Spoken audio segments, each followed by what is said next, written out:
இன்றும் கர்த்தர் நம்மோடு பேசியிருக்கிற வசனம் வெளிப்படுத்தின விசேஷம் 21ஆம் அதிகாரத்தை எடுத்துக்கொள்வோமாக. Revelations chapter 21 verse 5. வெளிப்படுத்தின விசேஷம் 21ஆம் அதிகாரம் 5வது வசனம் இப்படி சொல்லுகிறார், சிங்காசனத்தின் மேல் வீற்றிருக்கிறவர் இதோ நான் சகலத்தையும் புதிதாக்குகிறேன் என்றார். பின்னும் அவர், இந்த வசனங்கள் சத்தியமும் உண்மையும் ஆனவைகள், இவைகளை எழுது என்றார். நம்முடைய அநேகருடைய வாழ்க்கையில் இன்றைக்கு நாம் சந்திக்கிற அல்லது அனுபவிக்கிற பல பிரச்சனைகள், problems, the mess that we are in today is because of some decision that we took years back.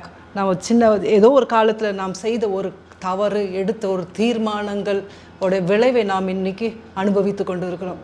நிறைய பேருக்கு இன்றைக்கி மட்டும் if only I had a restore button, ஒரு delete button இருந்தால் எவ்வளோ நல்லா இருக்கும் நம்ம நினைக்கிறோம் இல்லைங்களா?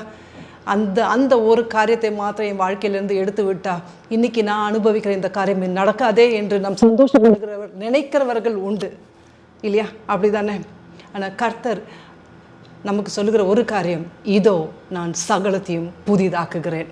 நம்மளால் செய்ய முடியாததை கர்த்தர் நமக்காக செய்ய வல்லமை உள்ளவராக இருக்கிறார்.